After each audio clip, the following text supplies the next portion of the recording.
very good evening, everyone. A warm welcome to our esteemed guest, Keshav sir. Sir, we will be starting at 6 p.m. sharp. Till that, participants are joining.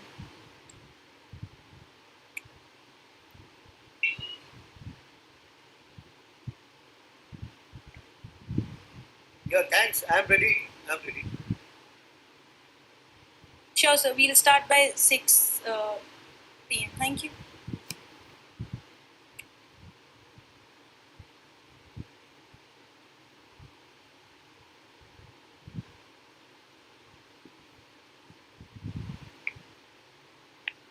What are you typing?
Good evening, everyone. It's my great honor and privilege to welcome you all to this special keynote lecture. We are delighted to see such a diverse and distinguished group of attendees here, all eager to learn and engage in meaningful dialogue. As we begin, I would like to extend my sincere gratitude to each one of you for joining us. Your presence underscores the importance of today's topic and the collective commitment we share towards advancing the understanding. Without further ado, let's commence this exciting event. Now, I would like to call Milik Sir, the President of Budding Forensic Club.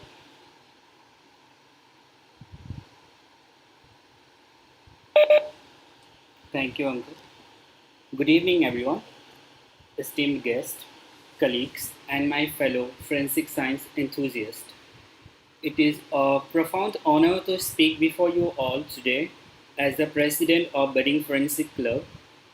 I'm Malik Ahmed, and I'm delighted to extend warm welcome to each one of you on behalf of our vibrant community. We gathered here today for an enlightening event, Forensic Science in India, Emerging Opportunities and Significance. This event underscores our unwavering commitment to exploring and advancing the field of forensic science, and we are thrilled to have such a distinguished audience with us. The Budding Forensic Club is a vibrant initiative originated from our esteemed parent organization, Budding Forensic Expert, which has been a pillar in the forensic science community since its inception in 2019. Our journey started with a clear and compelling vision to promote and advance forensic science across all segments of society. Today, we continue to fulfill this vision through a diverse ranges of educational activities, including webinars, guest lectures, debates, quizzes, and school connect programs designed for designed to inspire young minds in classes 10, 11, and 12. Our mission is clear and unwavering. We strive to raise awareness and understanding of forensic science, emphasizing its critical role in law and justice. Supporting research and innovation, we aim to shape a future where India excels in producing skilled forensic professionals who make significant contribution to the field. Over the past year, we have hosted numerous engaging, impactful events from our In Pursuit of Proof forensic debate on Arushi Talwar case to the Infer the Intrigue forensic case study challenge. We have provided platform for intellectual exploration and discussion. Our guest lectures, such as those on cybersecurity and the research methodologies, have enriched our understanding of the field. The Canine Crimicon. The Canine Crimicon, our first national conference on canine forensic, was a milestone event that brought together esteemed guests and international scientists to discuss advancement in the specialized area. We also proudly publish our e-magazine, The Forensic Wizard, which offer reader exclusive insight into the fascinating world of forensic science through expert interviews, captivating case studies, and the latest advancement in the field. Looking ahead, the Budding Forensic Club envision becoming a recognized society dedicated to promoting forensic science. We aim to expand our awareness and training effort, stay at the forefront of the key trends, and integrate innovation and technologies into our practice. Our commitment to sustainability, strategic planning, and establishing private laboratories will further solidify our role in supporting the criminal justice system. Today, we are privileged to have with us an eminent keynote speaker, Mr. Keshav Kumar Sir, IPS retired. Mr. Kumar Sir's illustrious career, including serving as the former Director General of Police and Director of Anti-Corruption Bureau in Gujarat. He also a consultant to the Government of Assam Home and Political Affairs Department. We are honored to have him share his insight and expertise with us. As we gather here today, let us celebrate our achievements, embrace the opportunities that lie ahead, and reaffirm our commitment to advancing the field of forensic science. Together, we can inspire, we can empower, and transform the future, making a lasting impact on society. Thank you for being here and for your continuous support. Welcome to the Budding Forensic Club. Thank you.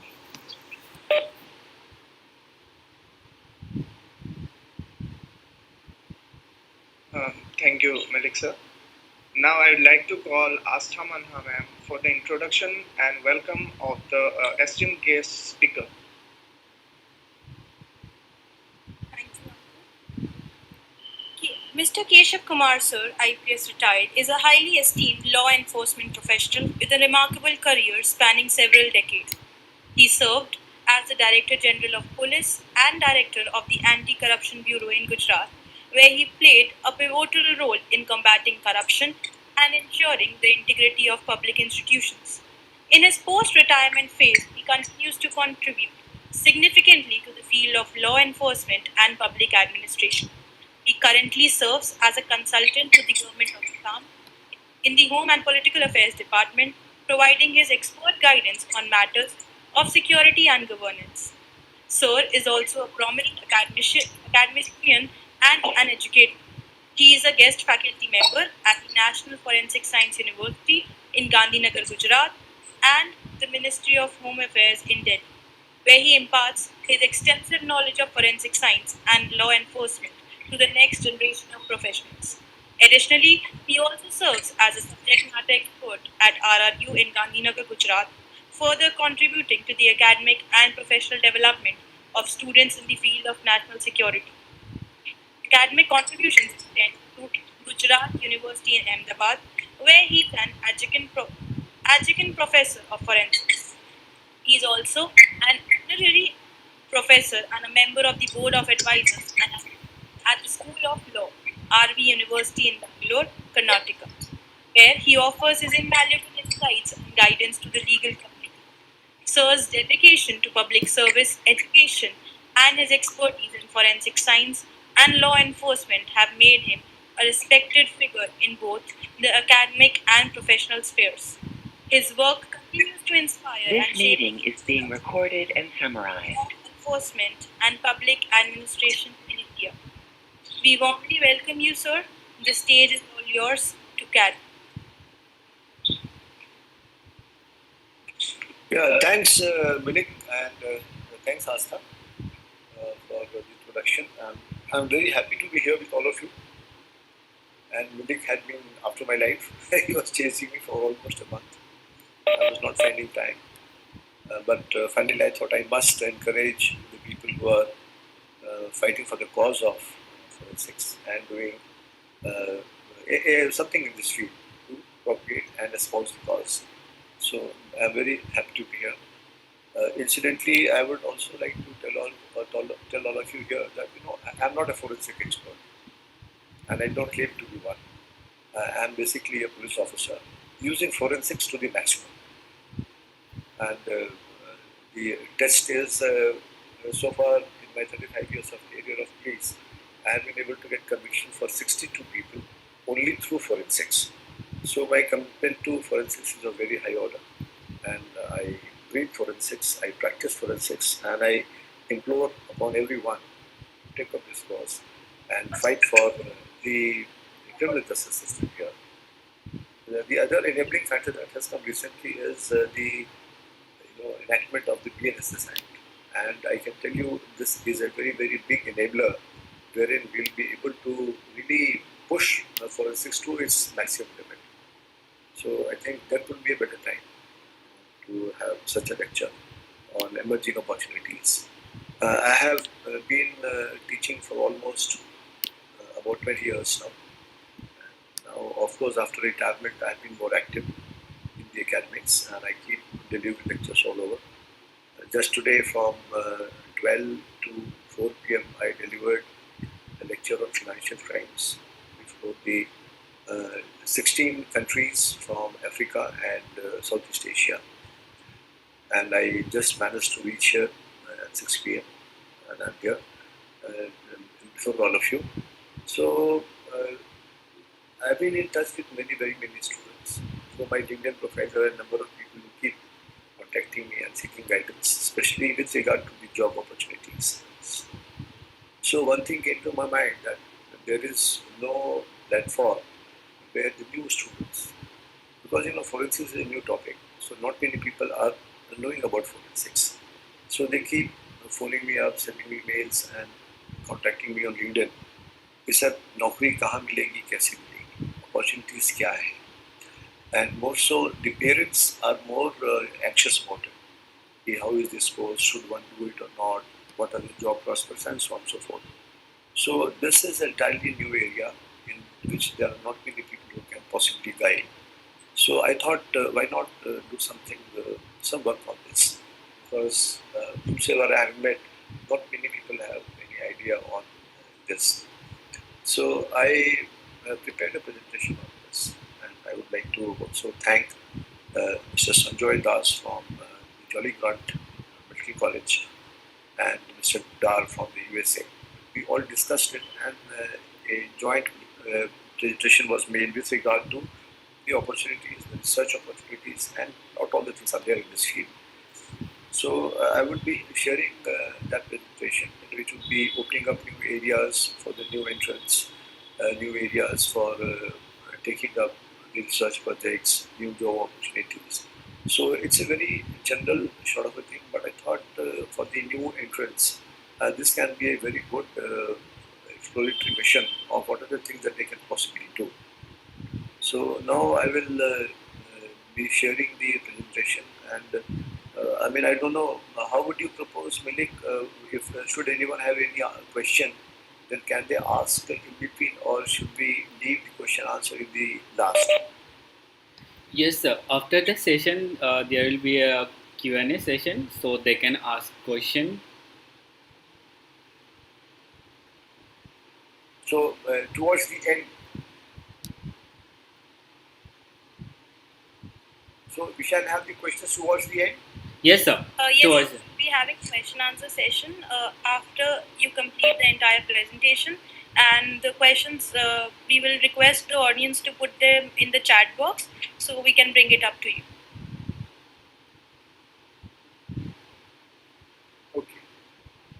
So I'll begin the thing now. All of which recognize share. Members would like to report this computer screen. Okay. Microsoft.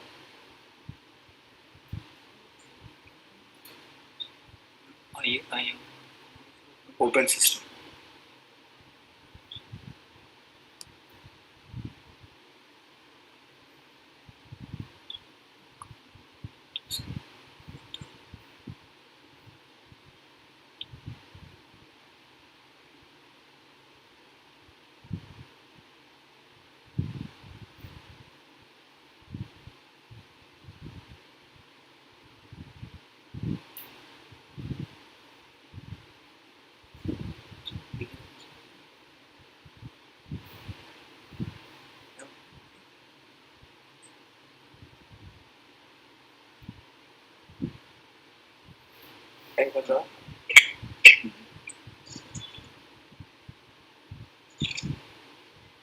Is it visible? Yes. Kindly let me know if it is visible.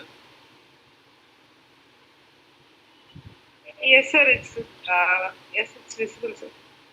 Yeah. So shall I start now? Yes, sir.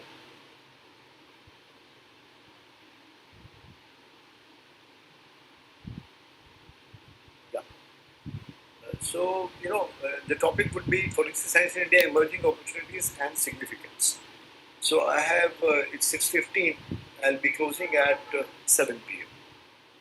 So I was generally discussing the history of forensic science and how it turned into forensic science, beginning from the word forensis. It means forum, where the law courts of ancient Rome were held. Then the earliest records of forensic techniques are traced back to Egyptians, Romans, and Greeks. And Romans were known to conduct autopsies on murder victims to gather evidence. So forensics is a very old subject, but it has picked up pace right now. In 13th century, the Chinese book Washing Away of Wrongs was written by during the Song dynasty, and it discussed about solving crimes. Sorry to interrupt. Sir, but we can only see the white screen on the phone or the device. We can't see any PPT. Okay, let me check.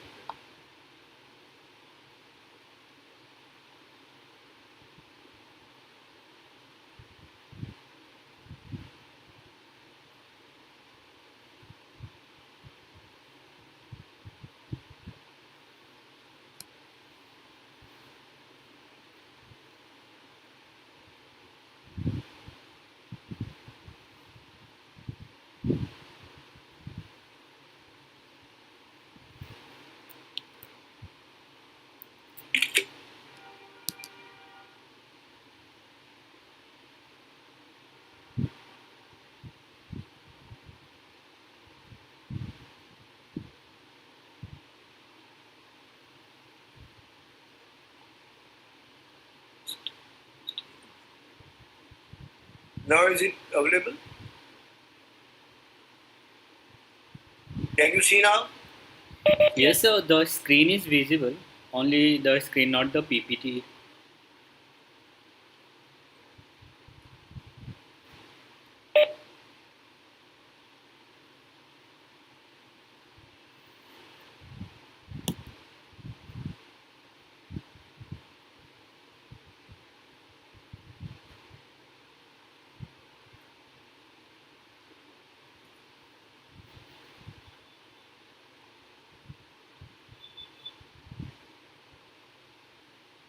Just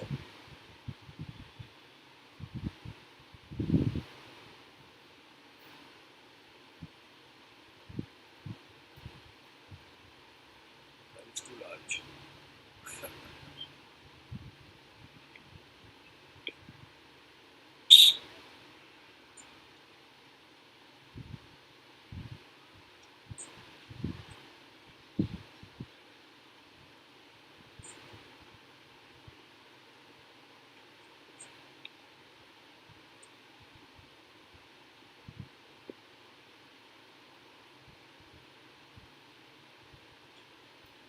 Kumar.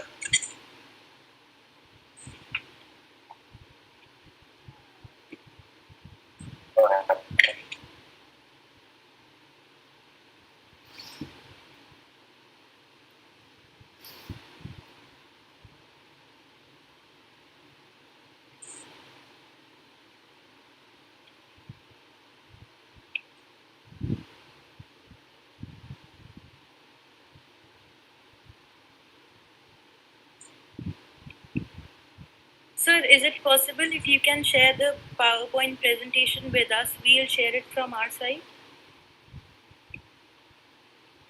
Okay.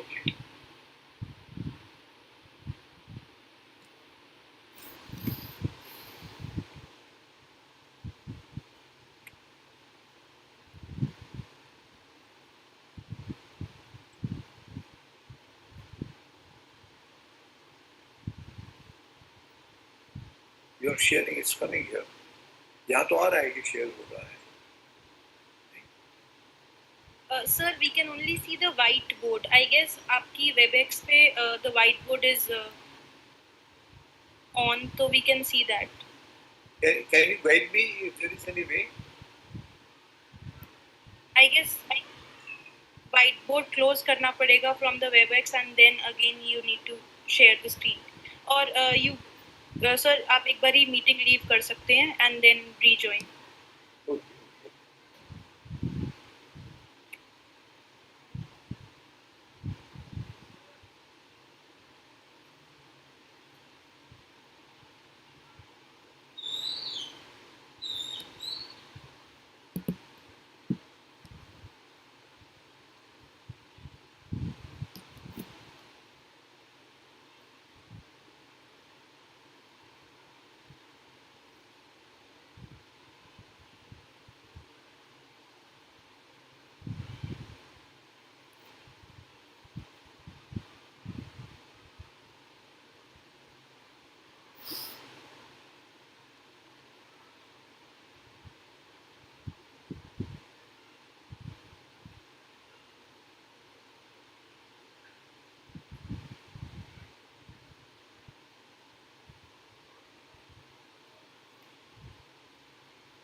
Okay.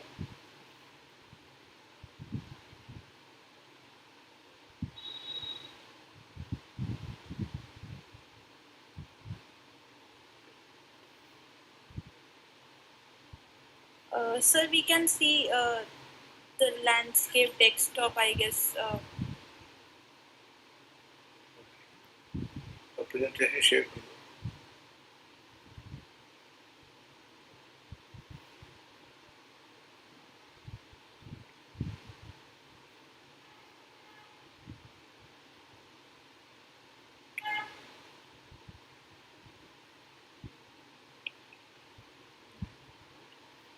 Now is it visible?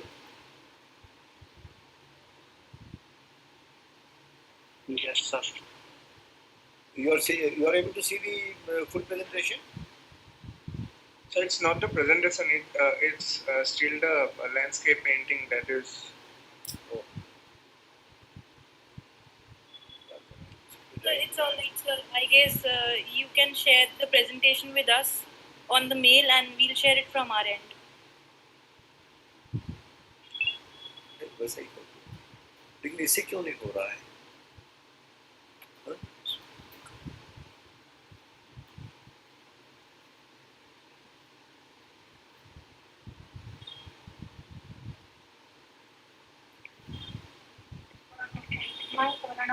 नहीं.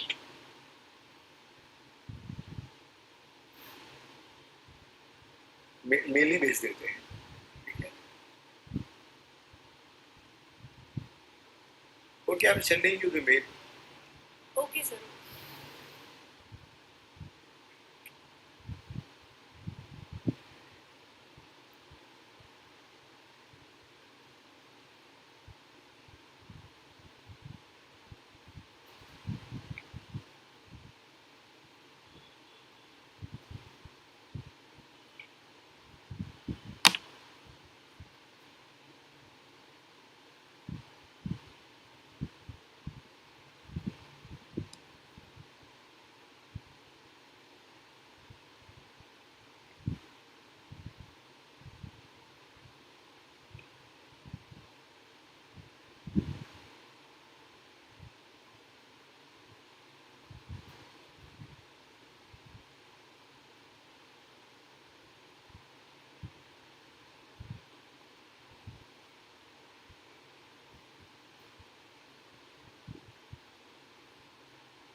अब क्या करें?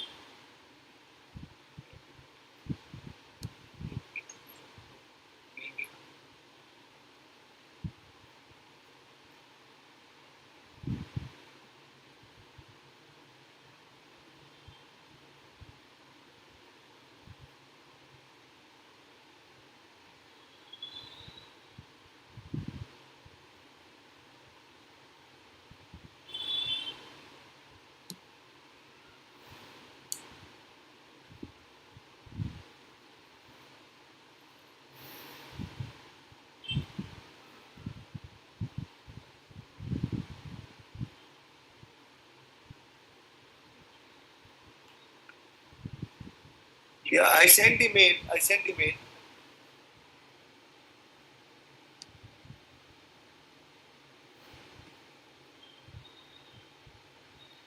Yes, sir. Getting it downloaded.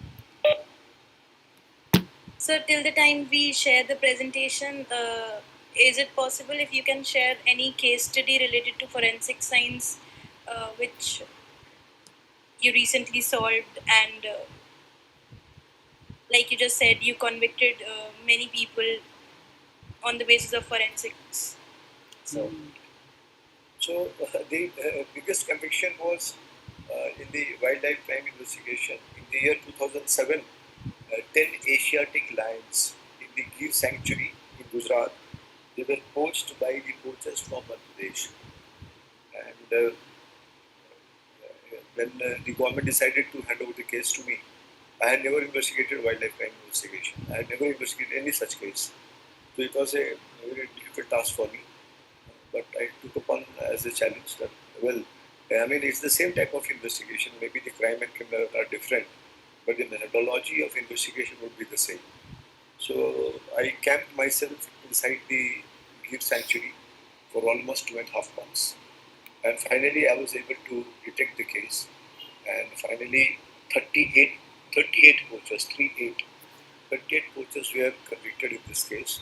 And this is world's biggest so far, the case of conviction of 38 poachers in one go. So the story is that, the inside the sanctuary, you're not going to get any oral evidences because it's a sanctuary and not many people are already inside. So the entire case was developed from forensics. I like those cases in which I don't have oral evidences. I don't believe in ocular evidences. So the entire case was picked up from the scratch to forensics. And I used all sorts of conventional forensics that I use in my investigation. And a new area emerged after that. That was the synergy between conventional forensics and wildlife crime. So this is the new area in which now people are working. And recently, on the 6th of this month at the National Law University, I shared my thoughts at the IUCN colloquium, in which 62 countries had participated. And I shared my views that how conventional forensics can also be used in wildlife crime investigation. So that was the biggest case, and it is all in the net. You can possibly just Google it, for it, and you will get all the things. Incidentally, the then Chief Minister Sri Narendra Modi, he visited the scene of crime of this case, and a two-page article was published by Times of India, by India Today, Times of India, BBC, and is well publicized in the newspapers, and articles have written in the magazines. You can see over that. Now I see my presentation on the screen. Can we go with the screen Yes, now? sir. Thank you so much, sir. So we can start with the presentation now. Yeah. So can I be? I can't change the slides. Uh, Sir, we'll make you the co-host, I guess, but still the presenter can change the slides. We'll change it from our end, sir. How can I change? I don't know how to change it.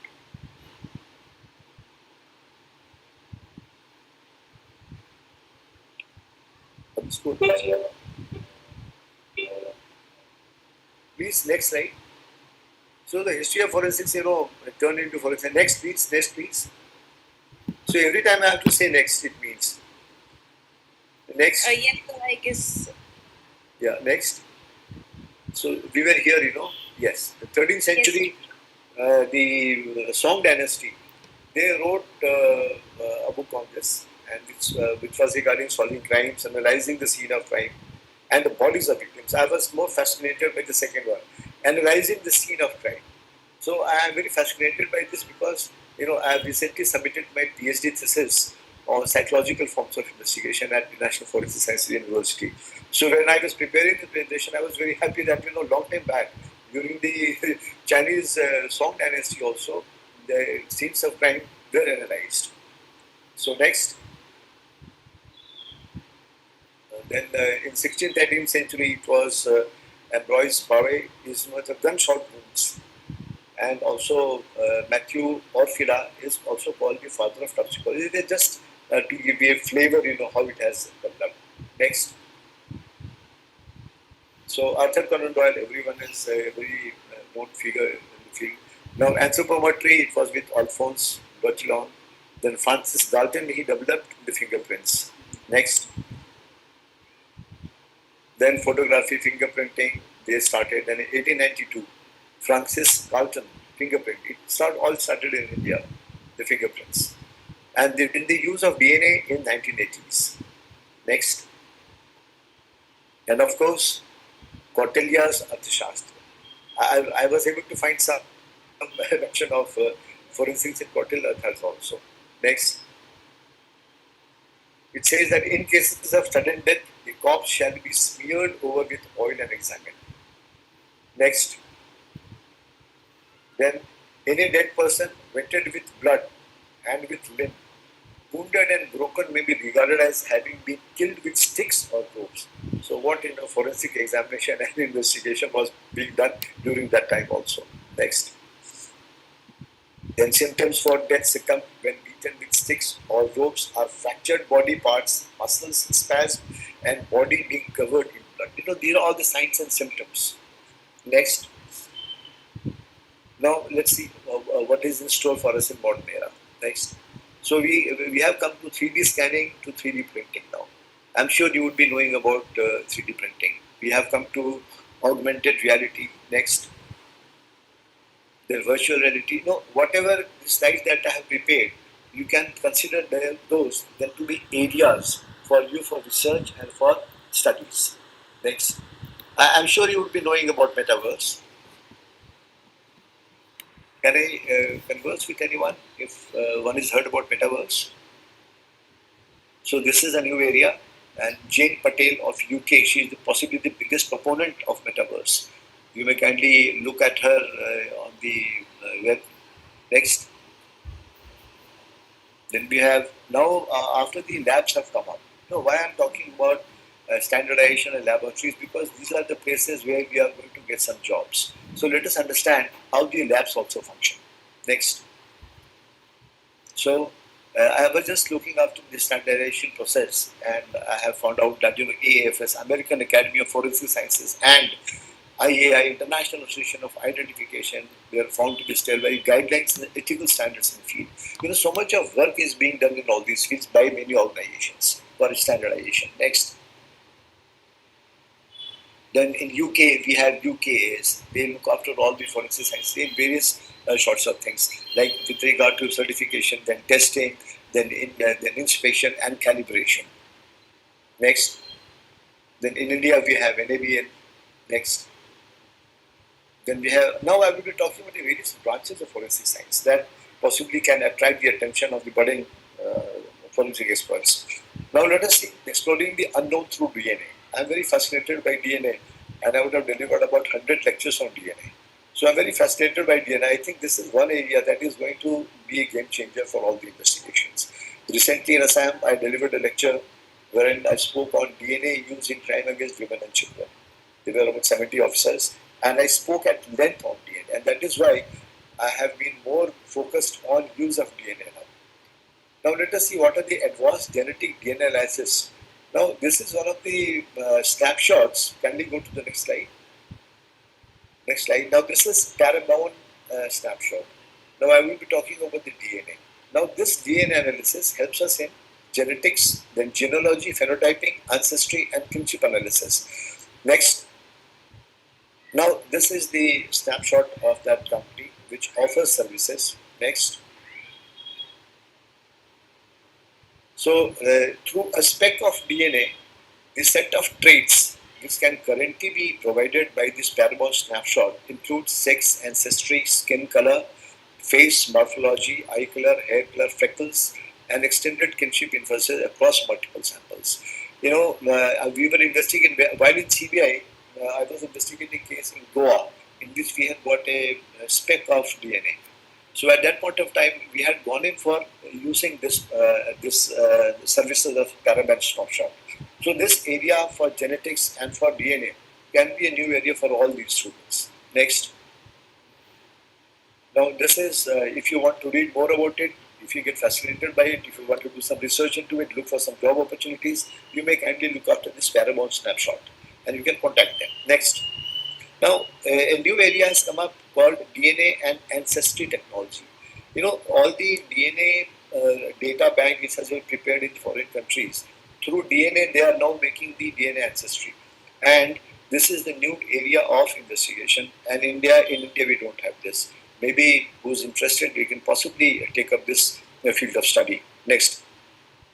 And in Massachusetts, through DNA ancestry technology, there have been a number of cases of rape and murder which have been detected even after 50 years through the use of genealogy, through the DNA, because they all have their data banks with them, and through that they trace the genealogy. So you may kindly see this from the web and understand what exactly it is. Now 4 rape cases and 2 with murder. This case was detected after 50 years through the genetic genealogy. Now, if anybody is interested, you may kindly go to this genealogy websites, new tool, and genealogy websites are the newest tool law enforcement are using to solve cold cases. Now, I was thinking that this area could be a potential area for work in India because that has not started in India. And I'm sure after the DNA bill is passed, in which we will be able to have our DNA data bank, then possibly these genealogy studies will be very, very handy and open up new job opportunities. Next. Then I'm sure you would be knowing about this forensic molecular photo fitting. Now earlier we were used to, through Paramount snapshot, we are getting 2D photographs made from this speck of DNA about the face of the person. But through this DNA 3D photo fitting, you can get a model made of the face. Kindly see if you can play the video. I don't think you'll be able to play the video. No, I'm sorry, that cannot be played. So what you do, you can kindly go to the Google and just click DNA 3D photo fitting. You will come to know what exactly it is. Basically, from a speck of DNA at the scene of crime, the whole model face of the person can be created. So in Paramount snapshot, you get 2D photograph. But in this, after the emergence of 3D technology, you can get the entire face made as a model in 3D. So it's a significant development from the 2D photographs that have been doing so far. And this is a new technology, and not many people would be knowing about it. And this is even new in Americas. And in the America, there is a lab which have been doing this, and the video would have shown you all these things. May I kindly look at the Google and search for it. Next. Next. Next, please.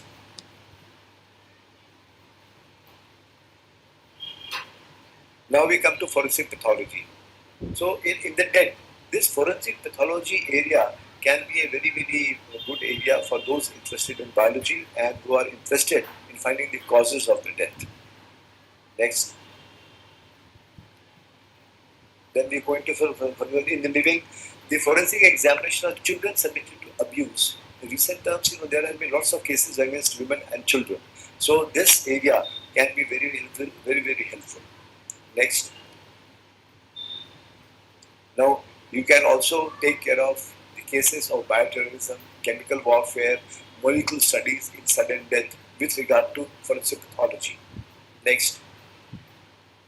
Then we can also wait for psychiatry collaborations for suicide, public homicide, genetic studies in sudden death, then workplace deaths, infant deaths, then markers for time of death. So I think this could be one area of finding about the markers for time of death. The presentation is basically opening up your ideas that what are the areas in which we could possibly follow. Now comes the forensic anthropology. Forensic anthropology for facial reconstruction, then photographic superimposition, then trauma analysis, time since death. These all can be addressed through forensic anthropology. And with my experience in solving the wildlife crime investigation, the whole area of wildlife crime forensics has taken a change, because earlier wildlife crime forensics only meant with regard to biological parts, like this is the bone, this is the hair, this is the blood, and this is the flesh. That's all. But now in wildlife forensics, after I investigated that case, I use number of conventional forensics in wildlife crime investigation. So a new area has emerged, that is conventional forensics in wildlife crime investigation. So this could be another area for work. Next. Then forensic psychology. Again, I've been very fond of forensic psychology, and I have about 250 cases in which I have used forensic psychology effectively.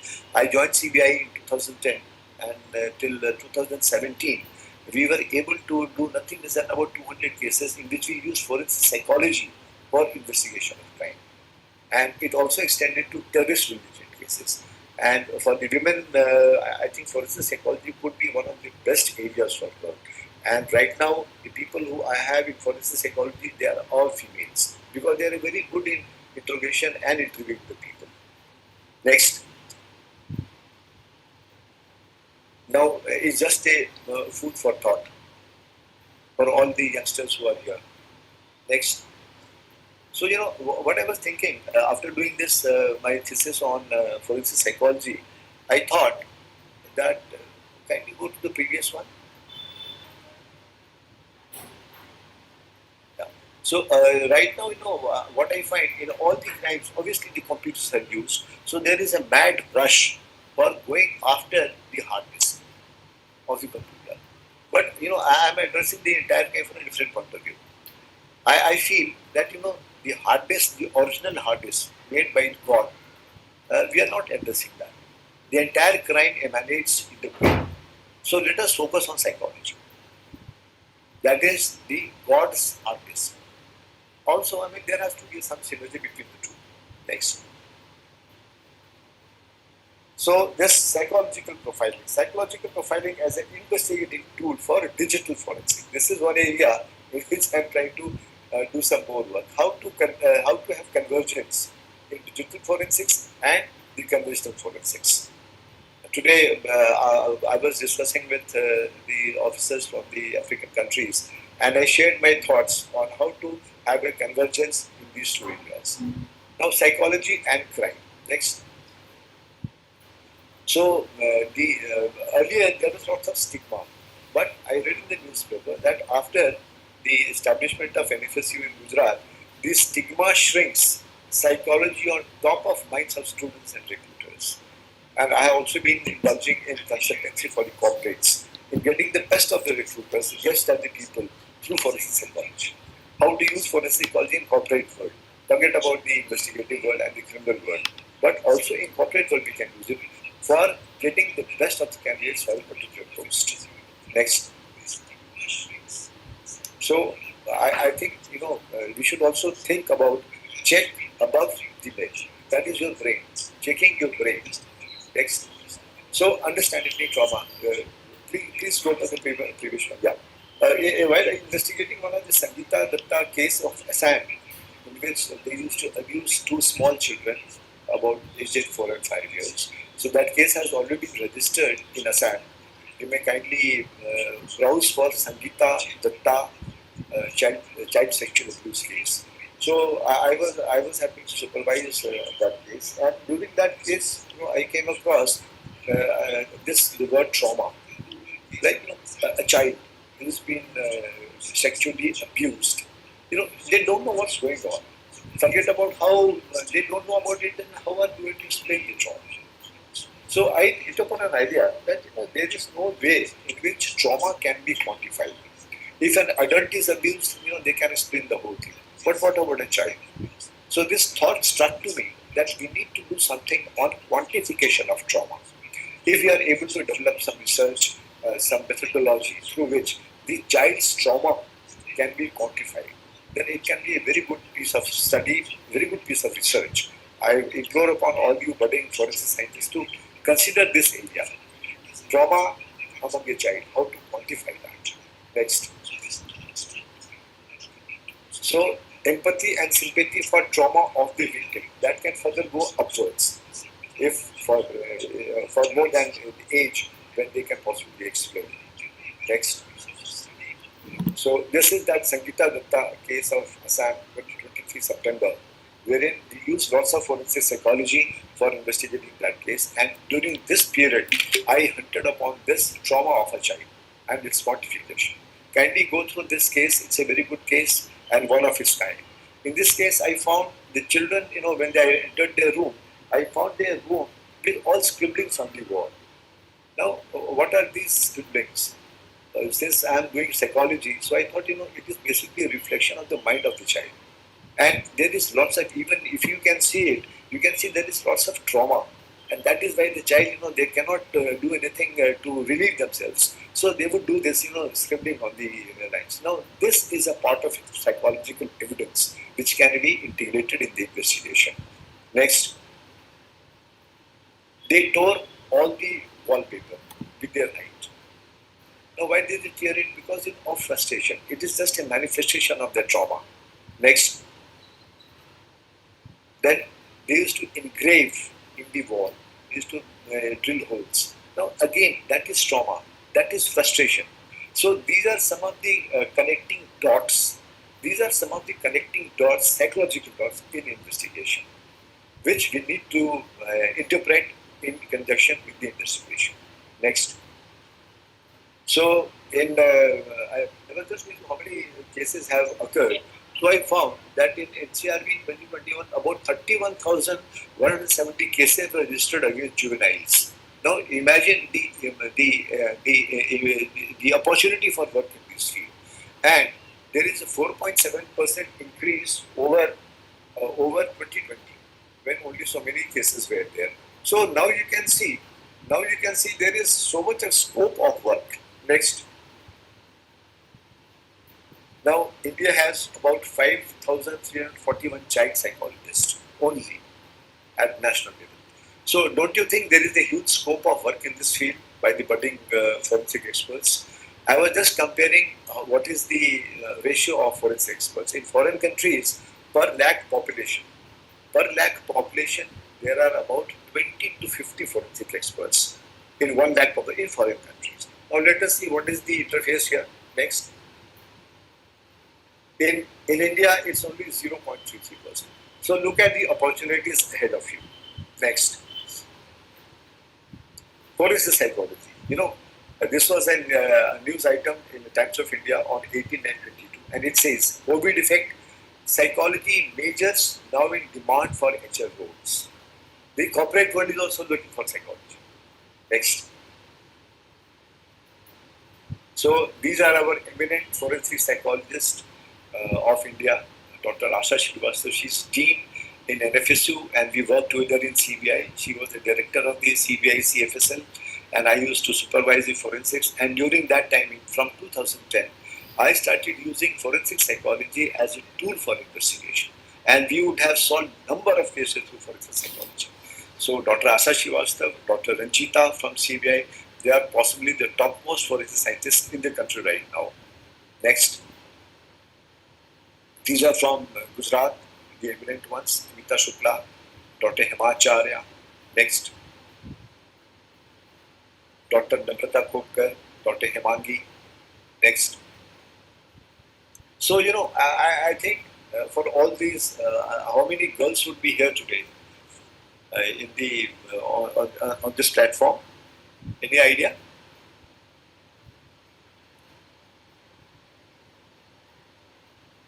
How many? So, well, for girls, I would recommend that you can consider psychology as one of the areas for work.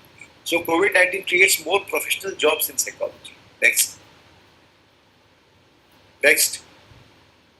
Now we come to forensic chemistry. Next.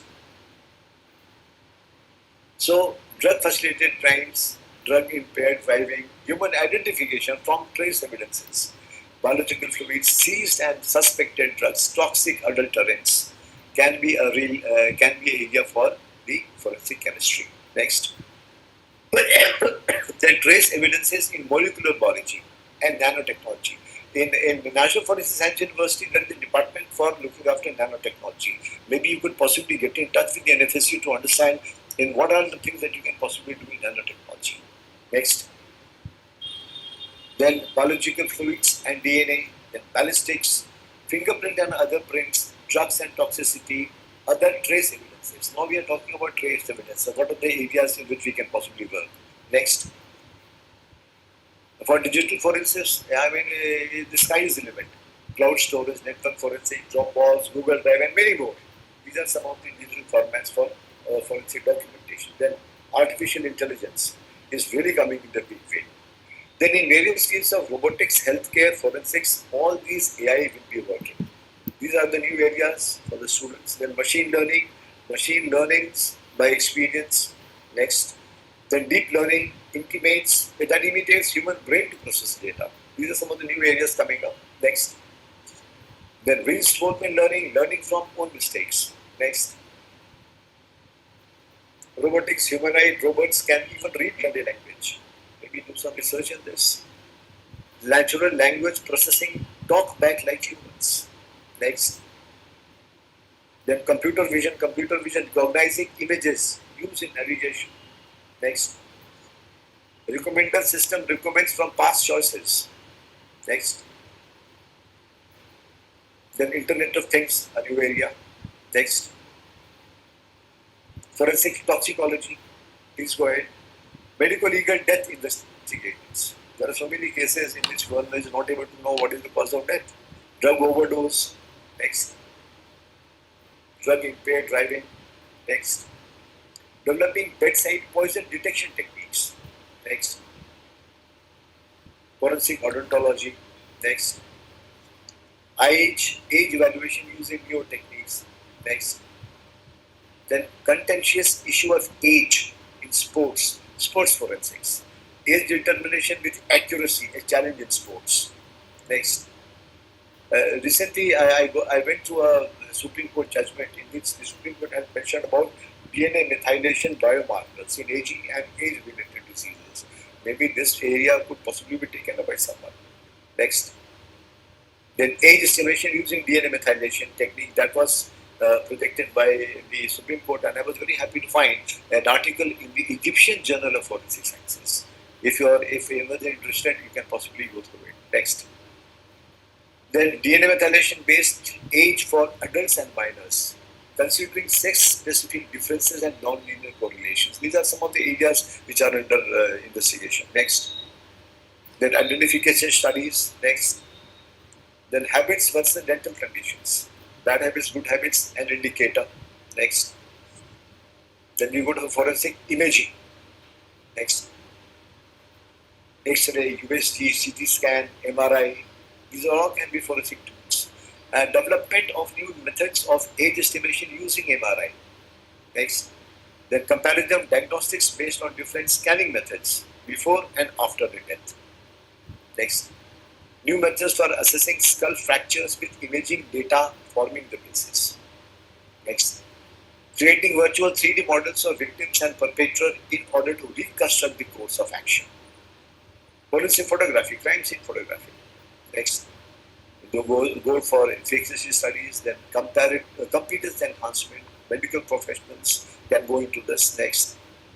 Forensic nursing. This is a new area, and I think not many people would be knowing about forensic nursing. In foreign countries, it's a very well-laid process. Now, in cases of violence in child identity, domestic assault, sexual drug releases, this can possibly be a very good tool for investigation.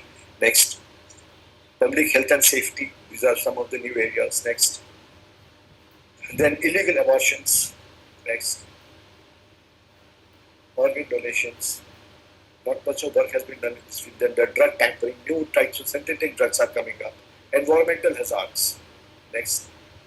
Then marine forensics. I would like to emphasize here that in National Law University, Gandhinagar, Gujarat, marine studies, there is a department for marine studies. So marine forensics, especially with regard to the accidents at the seas, this area could be a new area. Not many people are there in India. Maybe you could get some foreign degree from some foreign university and be a marine forensic expert. Next, forensic limnology. Forensic limnology is study of aquatic ecosystems in order to obtain evidence for criminal investigations. Next, then emergency and trauma. I've spoken about the trauma of the children. Then injuries. Next, very certain injuries, the highway accidents. How does it impact accidents? Suicide attempts. Next, patient care, treatment and medications issues. Next, now police study and work related. Next, we often discuss that forensics in India is not up to the mark, but I personally feel there are lots of scope and we can possibly do a great amount of work. Next. Now, what is the answer? The answer is, next, answer is that we need to go in for quality research. Now I come to the area of research. If anyone is interested in the researching various things, they can possibly look at the opportunities in the quality research. Next. Now what is the recommendation for research? Next.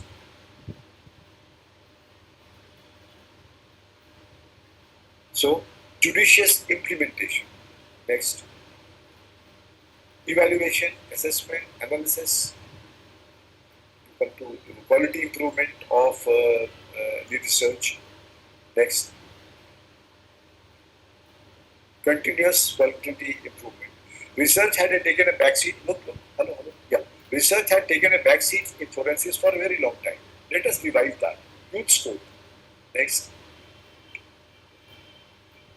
Next. So why research? Why? What will be getting?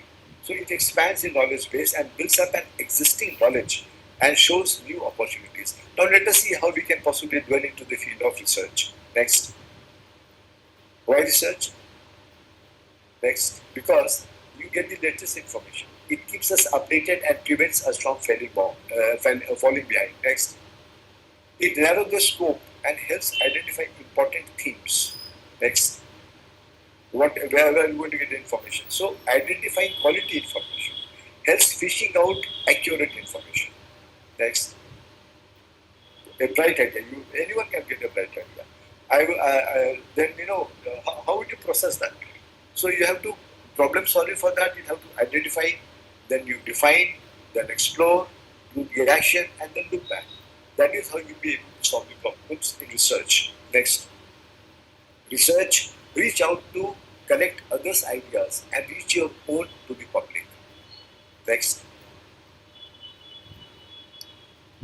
Now, forensics, administration of justice and public safety. What we can do in this. Next. The research is made through what? Next. Is forming a hypothesis. Next. Data collection. Next. then analyzing the results, next, then forming conclusions, next, and implementing findings into real life applications, next, forming new research questions, next, types of research. What are the types of research? Next, basically, research are two types. One is basic and the other is applied. So basic is pure research, original research into reasons, and the applied one is focuses on solving real life problems with a practical aim.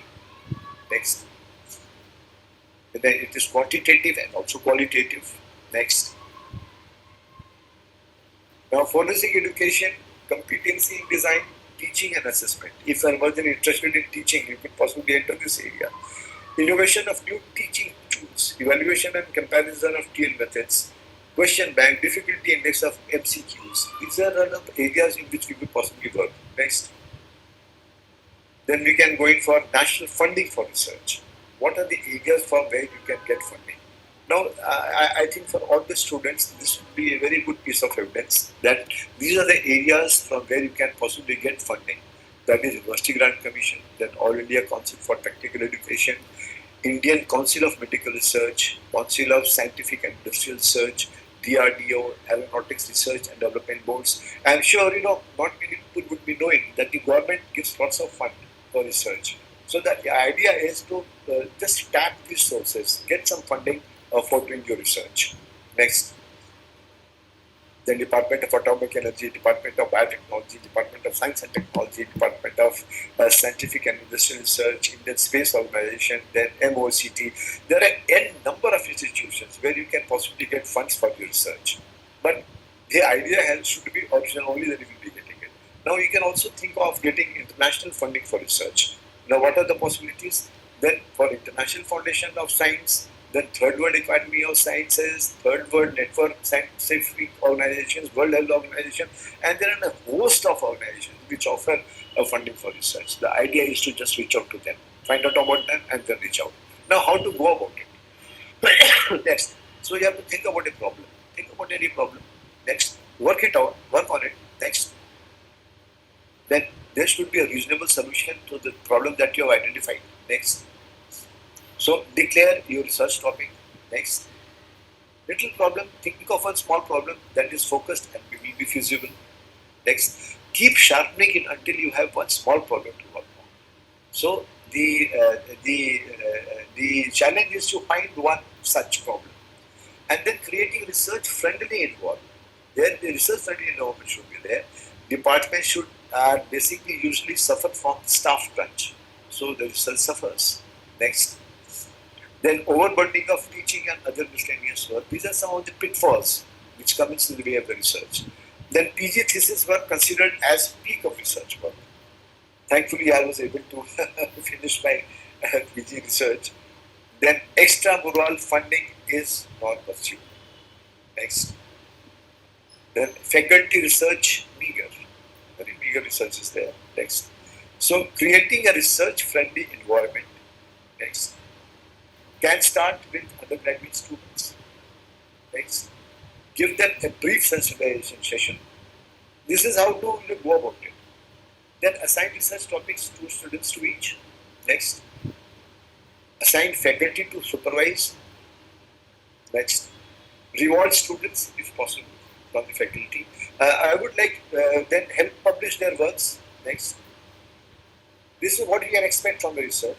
Now, these are some of the research that have been published through the help of Mr. Sanjoy Das of Jolly Grant Medical College in Delhi. I was very fascinated that he was supporting so many students to publish their research work.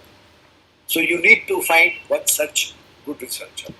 So creating research-friendly environment would be the preserve of the academic institutions. So there has to be synergy between who? Next, synergy and opportunities for forensic students. Next. So, presently the conviction rate in our country is of 33 to 34% or 37. Please, previous. So, those 63% of cases which have not seen the light of the day, which have been acquitted. So, herein lies the opportunity for the new budding forensic experts. So, 63% is a very, very high figure. And that is also a yardstick of the requirement of forensic experts. Now, again, coming back to number of forensic scientists per 1 lakh population in India and abroad, how much is it? Next. It is only 0.60%. So you can imagine the scope and opportunities that you people have in various areas of forensics. Next. In foreign countries, 20 to 50 per lakh population. Next.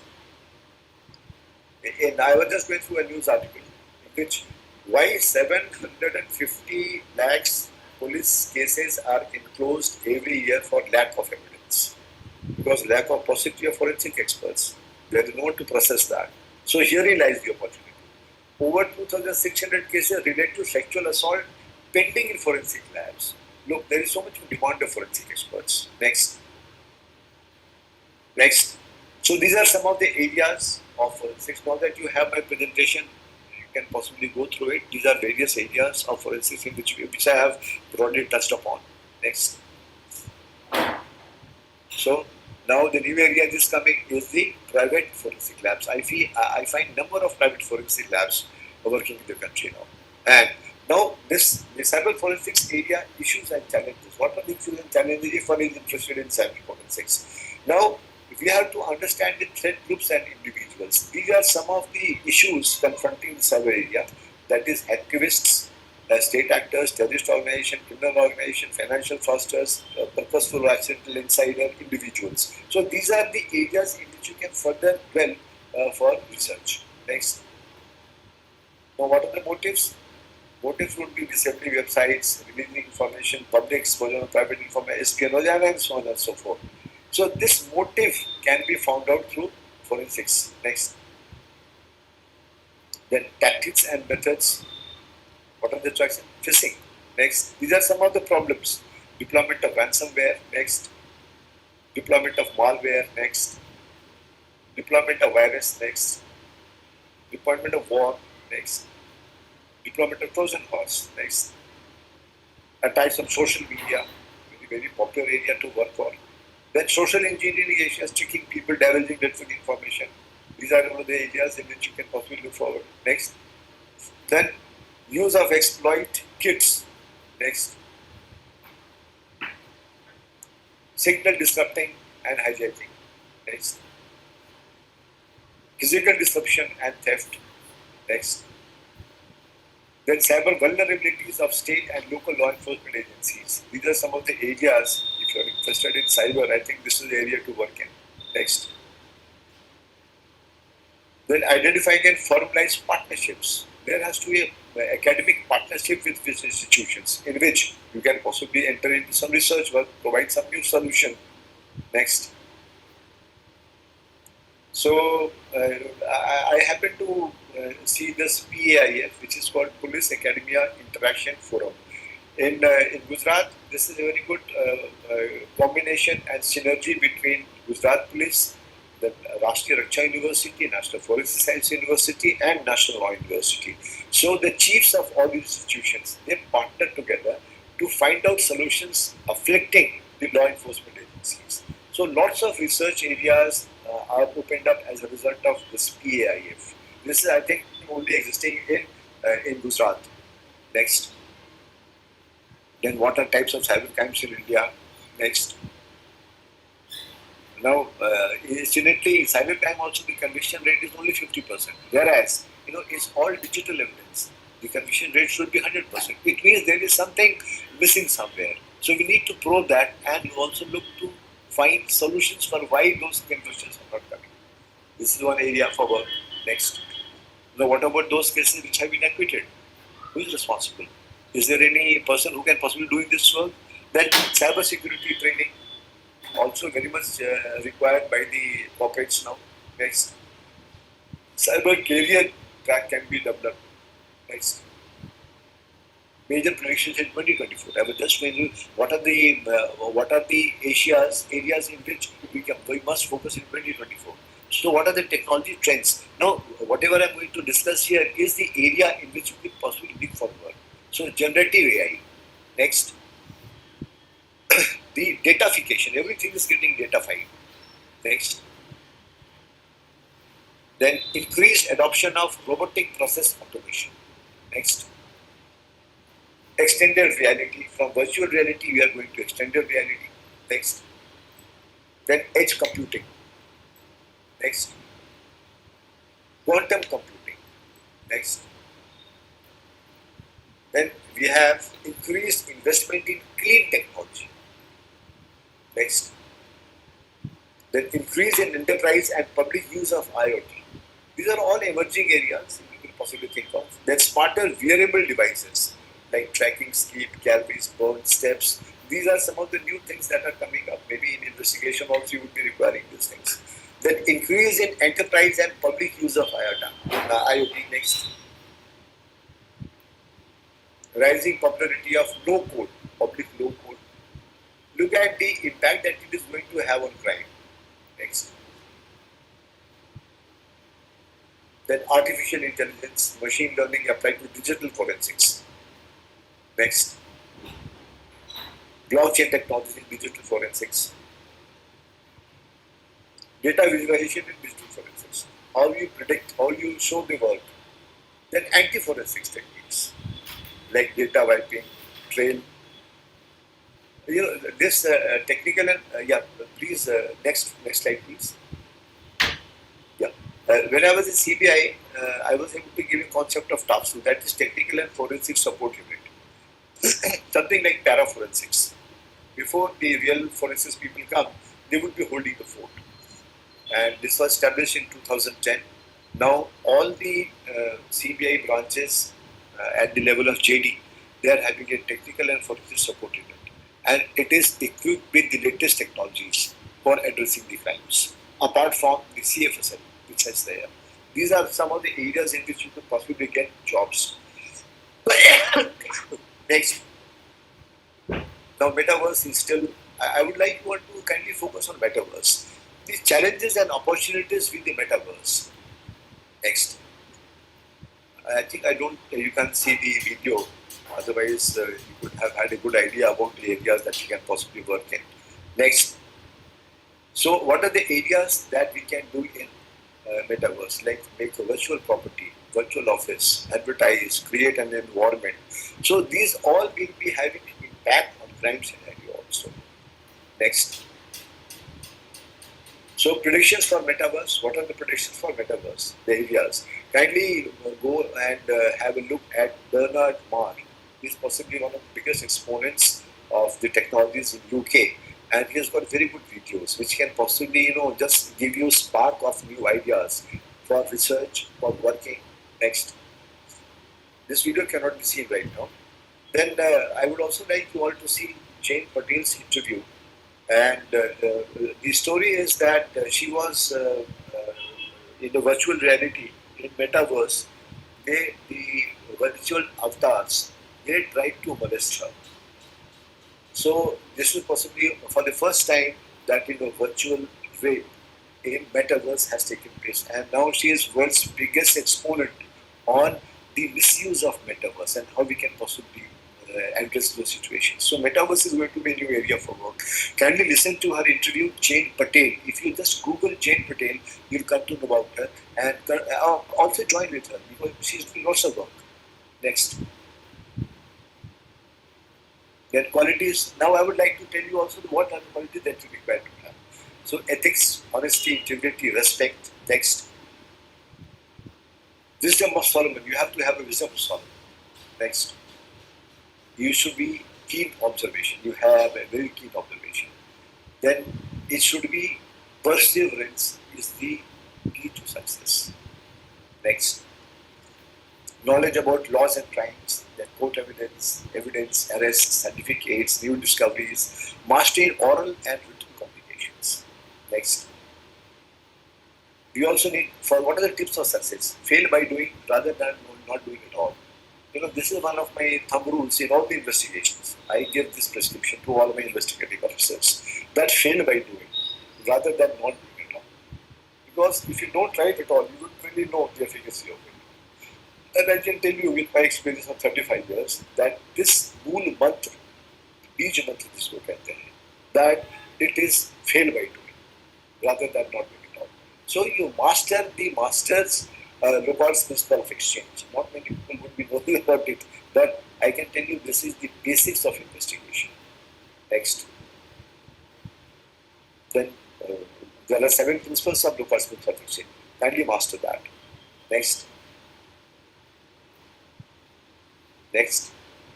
So, camping at the scene of crime. Whenever there is any crime occurring, kindly camp at the scene. I camped in the Gill Sanctuary for almost 2.5 months. In Shaila Masood murder case, I camped in Bhopal for almost 2 months. And we cracked that case. 7 people got convicted for life. Then visit the scene of crime as many times as possible. Next, scene of crime wants to speak to you. So you have to have a dialogue with the scene of crime. And I also say that, next one, that the dead body speaks. You have to understand and read the conversation. Next.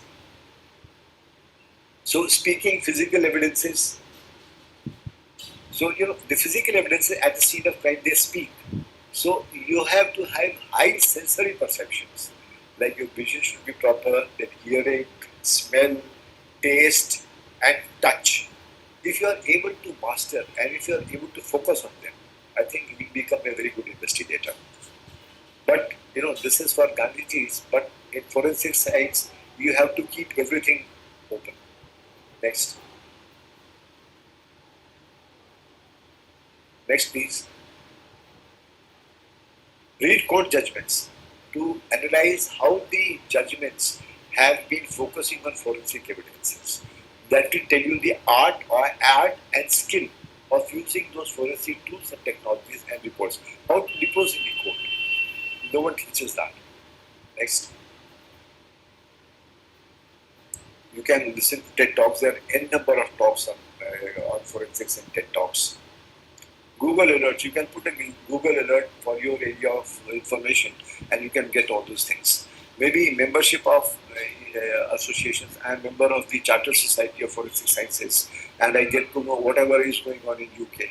The best of the results are coming from this association. Get associated with it. Next. There are many online courses. 1 month, 2 months. You can upgrade your skill.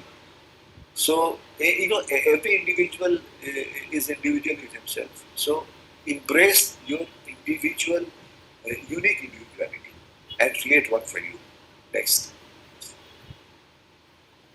So, embracing yourself, identify your strengths, passions, and interests, and then look for the jobs, look for the area that you would like to work, and trust yourself. Next.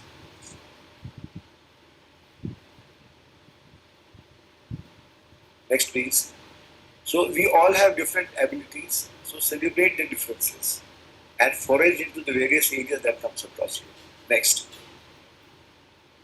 So setting meaningful goals, smart goals, specific, measurable, achievable, realistic, and timely. Next. Cultivating a positive mindset. Be positive. You will be getting jobs. Don't worry. Next. Developing a strong work ethics. You have to really have the tenacity to work hard. Next. So overcoming obstacles and failures. Next. Seeking support and mentorship. I have about 20 students from Christ University who are in regular touch with me. And wherever I deliver a lecture, they become my students and they keep seeking guidance. I would like to narrate one instance here. In Jharkhand, Bacha Shakti University, I delivered a lecture on DNA. And during that lecture, I mentioned that even from dandruff, DNA can be extracted.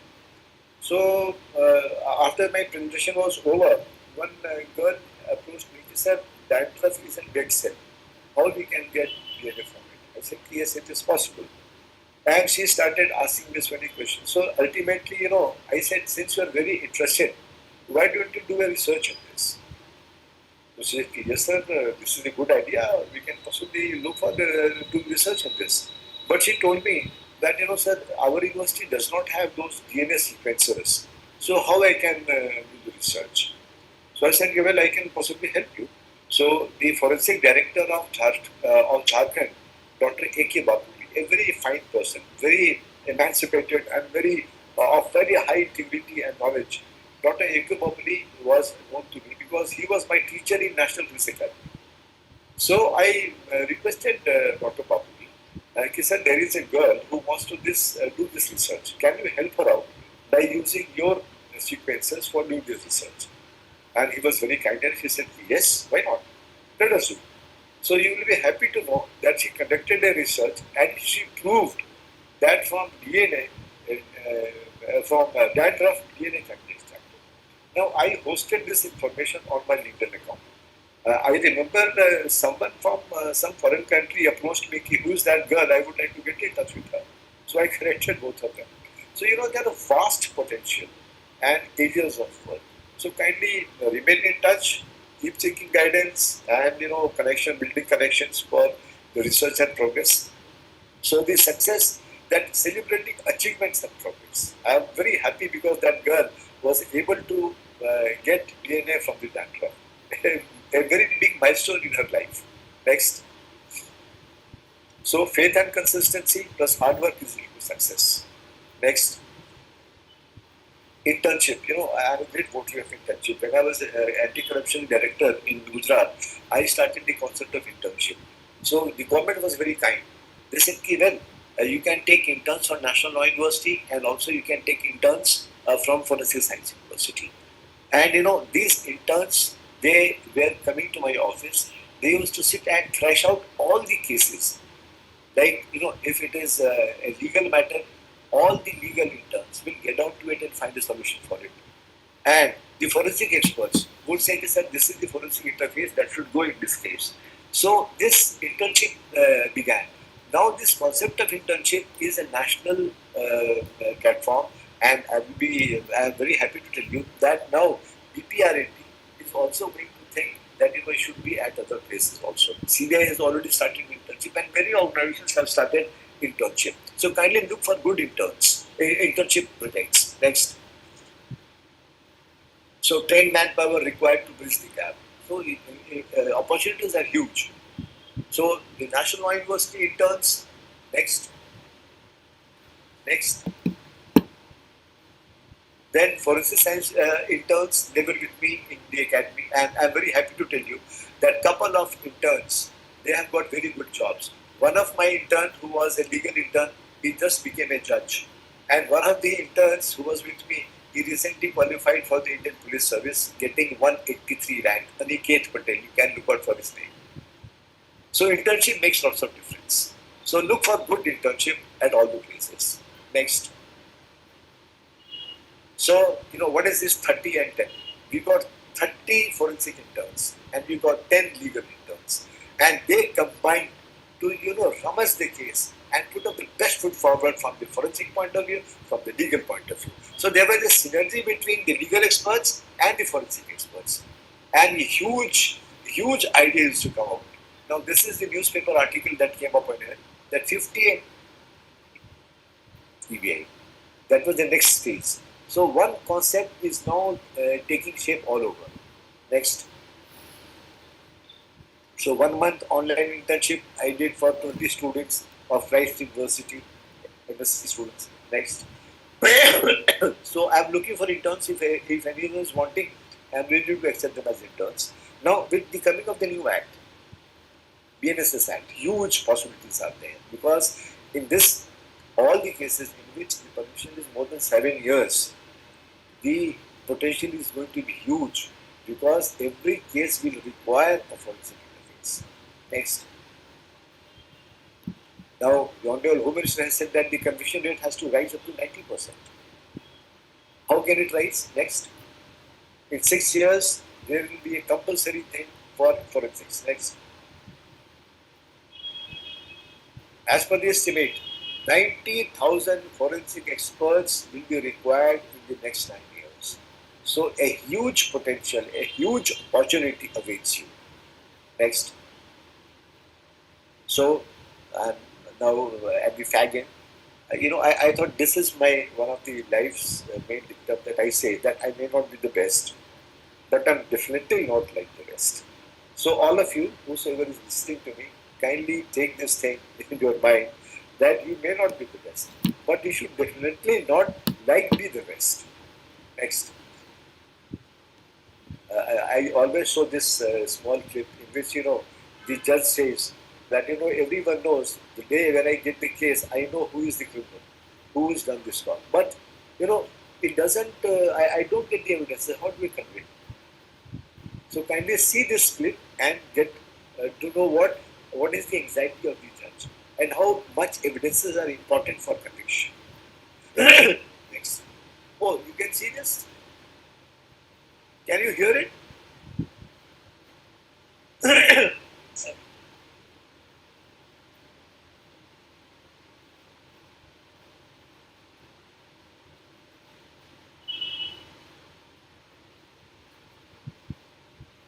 Are you able to hear? No, sir. Yeah, yeah. So can you skip that? Can you see this script? No, sir. Yeah, next. Yeah. So thanks for your patience. I'm extremely grateful to the organizers and the learned audience for this privilege. Next.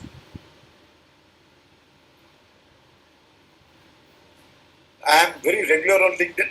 Kindly follow me on my LinkedIn and keep seeing what are the things that I do. Next.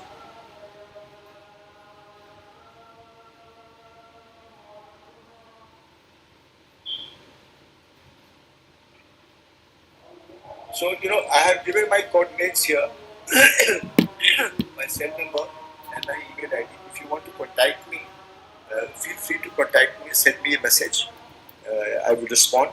If I'm not taking your call, then you must know that I'm busy somewhere. I'll find out time to give back your call, and also I will respond to your messages. So now I am through with this. I would like to get to know what are the questions. If anyone has to ask any question, you're free to ask. Yes, I would like to call Mr. Dibindu Das for the Q&A session. Thank you, Ankur. Thank you, sir. Sir, I have a question. How can we adopt forensic nursing as a profession and how it will help in future? Actually, in all the cases of rape and most of the cases against women and children, the evidences are collected by the hospital. The police officers are not there, nor the forensic experts are there. So that particular piece of evidence is collected by the hospital, which we call for forensic nursing. So if they are experts, now what is the conviction rate? The conviction rate is about 33%. It means there is a huge scope for work. Now, I personally feel that in all such cases, it is in the hospital that the evidences are collected. But we have no control over that. So this area is one area in which people could get into that, so that they become forensic nurses and get the best of the evidences, especially with connecting with the cases against women and children. Does it answer Thank you so your much. question? Yes, sir. Thank you so much. Sir, good evening, sir. Myself, Good. Dr. Aishwarya from Kerala. I'm a dentist. I'm currently doing PG in forensic odontology. Oh, I see. Where are you based out? You are based out of which district, Kerala? From Trivandrum. Oh, I see. I'm coming to Kochi from 1st to 4th. Oh, sir. Okay, please go ahead. Sir, actually, I was a dentist, but I dropped my dentistry and I joined in forensic odontology with interest. So I'm about to finish my course, like I'm on my thesis part. So, like, after this, it's always a question like how to join in forensic labs and all. So I was doing internship in Kerala Police Academy. So they were saying that they will be choosing only the BSCs, biology, physics, chemistry in forensic branches. So, sir, this may cause job scarcity in our field, right, sir? So, what could be a step like? Obviously, shortage, there will be very shortage, but I would like to tell you about one course that I was able to start in National Forensic Science University called Humanitarian Forensics. Yes, sir. Yes, sir.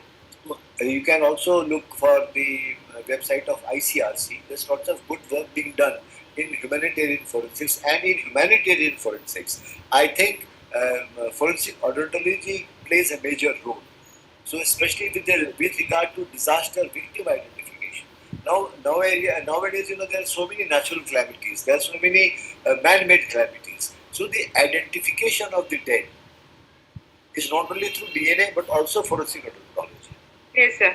It's one of the primary identifier. So this area could possibly be explored. Like I know one doctor, she is from Keim Medical College in Mumbai, Hemlata Pandey. If you just Google her name, Hemlata Pandey. Yes, sir. I know one of. She right now she is teaching in Dundee University. Now Yes, if there are no labs to work for, maybe you could go in for academics. There is yet another very good doctor called Parul Sinha. Parul Sinha from Sharda University. She is invited by the Interpol and so many international organizations to deliver lecture on forensic odontology. So this area is new. It may take some time, but I'm sure sooner or later this will pick up. And one more thing. I would strongly recommend if you look for some foreign country and do some work there, because there Sir, I'm it is all interested in research, sir. yeah, for research also. For research also, I can connect you with some very good forensic odontologists in India who can possibly help you out, and you can seek their guidance. Okay, sir. Thank you so much, sir. Okay, And all the best. one All the more best. thing, sir. Thank you, sir. And one more doubt, like sir, like research, you said, sir, it's emerging thing in India also. But what I feel is that quality of research is going down, no, sir. Because since all academics they are increasing the research paper, so it's also automatically they require only the name. The quality of the paper is reducing. So in that, I address this thing in my presentation also. So the quality of research would also depend upon your vision and passion. You would like to do something different, go ahead with that. But for I personally feel if you do some research abroad, that will have very very high value. thank you so much, sir. And it's a very interesting class, sir. Thank you for liking it. Value add to it. Yeah, please go ahead. Anyone else? Yes, sir. So, good evening, sir. I'm Astha and I've recently completed my master's in forensic science from NFSU. Sir, sir, can you hear me? Yeah, I can hear you. Okay. So, sir, I have a doubt. We have many courses like BSc Forensic Science also, but in the recruitment processes, the RR, they say that BSc Forensic is not eligible to, apply for the post of SA or SSO or any other post.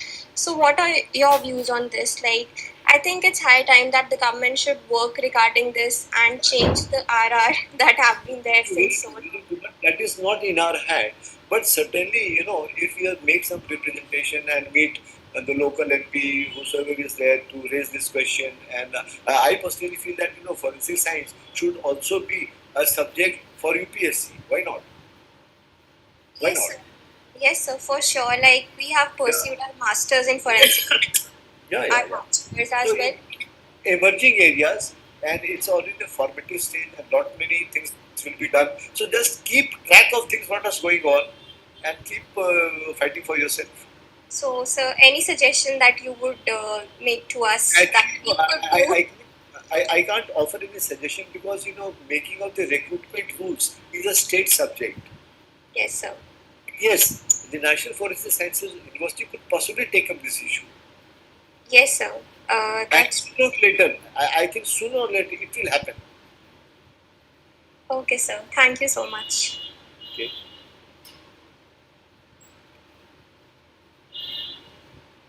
So we have some questions in the chat box as well. Yeah. There is this Charan Tej Raipu who is asking that he is currently in his he is currently pursuing his BSc Microbiology Biochemistry and Yeah. Biotechnology course, and he wants to continue his career in the field of forensic science, but he does not have any particular guidance based on this. And whenever he asks his faculty, they say that just take forensic biotechnology. So he is confused whether to be whether to be a part of MSc Forensic Science or whether to take only specialization in forensic biotechnology? Actually, the call will have to be taken by the student, by Charan. He has to take a call. Whether he would like to go in for MSc for say what is the job is there. If he is interested in research, then I think he should take biotechnology. But if he is interested in getting a quick job, maybe forensic MSc would be better. So that is why I said, it is your passion, which field you would like to go. I hope Charan is able to listen to me. Sure. So there is another question by Parinita. She says Parinita. that she is a second year BA Psychology and Forensic Science student, and she wants to know about the career options that are more open to students with disabilities. And she also wants to discuss that how to go forward with her higher studies. Oh, Because she's I will not be able to guide you on the students with disabilities because I have never applied any thought on this. Maybe I can make more study and research on this and give you some ideas. So higher studies, maybe MSc forensics I should be done, and thereafter you enroll for PhD, or if you get a job, then progress in the job. Sir, but she's pursuing BA in forensic science, like psychology and forensic science. So I guess MSc won't be. I think I would strongly recommend psychology. I would strongly recommend psychology, especially for female students, because in psychology you will not only be able to get jobs in forensic labs and some government organizations, but also in the private sector. I have been, in touch with number of corporates. They keep approaching me. They said, please let us know some good psychologists who could possibly give us a good candidate during interviews. They would like to use the psychologist. So that I personally feel if the psychologists have an opportunity in the corporate, in the government sector, that would be only 5%. But 95% is going to be in the corporate sector. So either way, you are a winner. If you don't get a government job, you get a private job. But these are all emerging areas, and sooner or later it will certainly go up. So I hope I answered.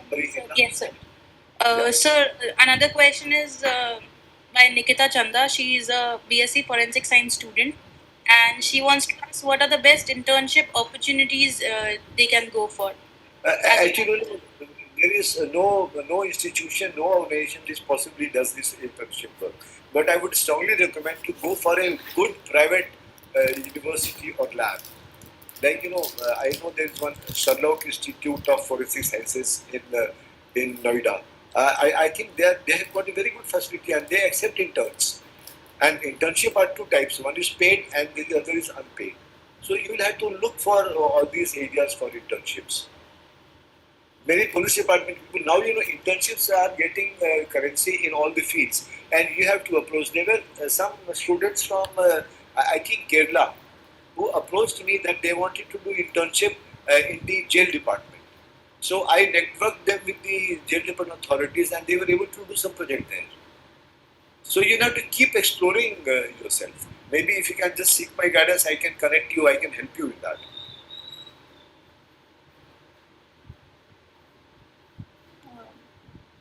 Thank you so much, sir. There is another question that by Mohit, and he says that he is currently in his final year of Masters in Forensic Science, and he wants to know if it is beneficial to pursue PhD or work soon after my Masters. That's what I'm saying. You have to make up your mind whether you are going for research or you are going for job opportunities.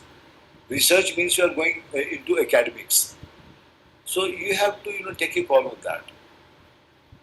I will not be able to suggest, because if you want to do PhD, then obviously you will be able to go in for academics also. So a new area gets opened up for you. You can also get private jobs, but that will not be all that paying. It will not be commensurating with your education qualifications.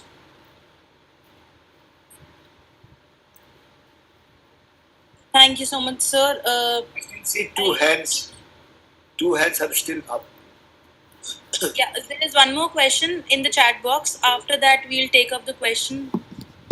from the audience. This question is by Rohit. He says that he is in his final year in BSc Forensic Science and is interested in cyber forensic.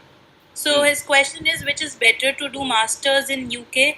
Is it information security and digital forensics or cyber forensics? If you take my words, anything got to do with digital will have scope because everything is going in the digitized way. So there will be a scope all over. Everything is going to based now on IoT. So I would, it's equally good, equally good.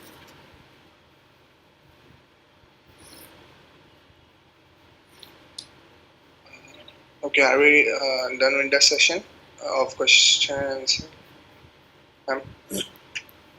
Yeah, because even I have to leave. I have got some guests at 8 p.m.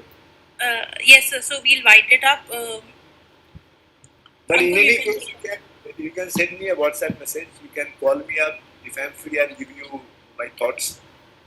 I would like to help the students in getting things resolved.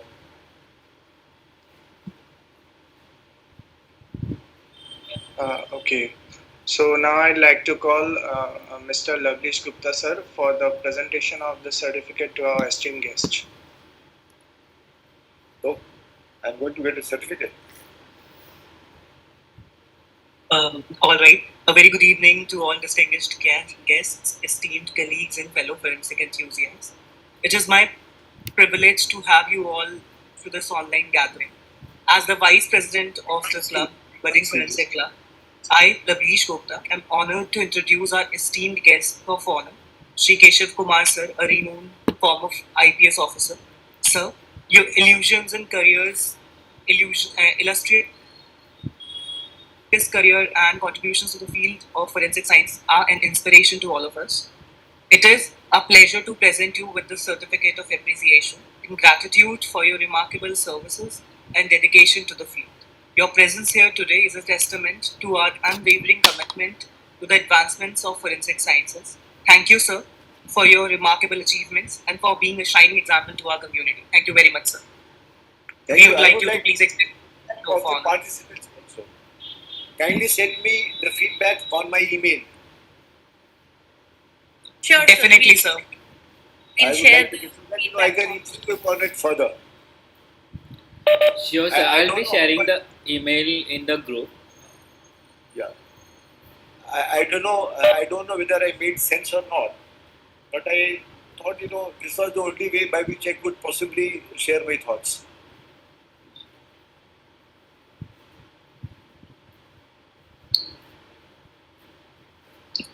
Definitely, sir. We will be sending you the feedbacks, and this is one of the very good way of conversation and having a communication with the participants and with you also, sir. Would like to ask. Would like to ask. Go to move ahead. Okay, so finally I would like to call Miss Asthanal Madam for the vote of thanks. Thank you so much, Uncle. So, sir, I would like to extend my warm welcome to you. A warm thanks to you. Very much gratitude that you have been here and spare your time. So, with this, I deem it an honor and privilege to propose the vote of thanks on behalf of our entire team of Budding Forensic Club on this enthusiastic event. First of all, I extend my most sincere thanks to the Almighty God for making today's event a resounding success. Secondly, I extend my extreme heartful thanks to our keynote speaker, Sri Keshav Kumar sir, who spared his valuable time for his busiest schedules to grace the event. Sir, your thoughts have enlightened our minds and have shown all a new path. Your own ideas and elegance of explanation of everything is one of our deepest sense of appreciation. We are grateful for your presence, your blessings, and we are looking forward to see you more on our platform and guide us more further. Last but not the least, I would extend a vote of thanks to our organizing team, our board members, for making this event so beautifully. I also cannot overlook the efforts of our hardworking core members who have gave their utmost efforts and worked dedicatedly for this conference. Finally, I would like to grab the opportunity and thanks all the wonderful participants and the audience for believing in us and attending this session for making it a success. I hope we continue to work like this and organize such more events in future for for the betterment and upliftment of the experts and students pursuing forensic science. Thank you so much, sir, for being a part here. Thank you so much. I must compliment Milik Ahmed to hunt me for this session. So thanks, Milik. Thanks so much. Thank you, sir. I admire your perseverance. Thank you so much, sir. Thank you so much, sir. Keep in touch. Keep in touch. Sure. Incidentally, I will be in Delhi for next 4 days from tomorrow.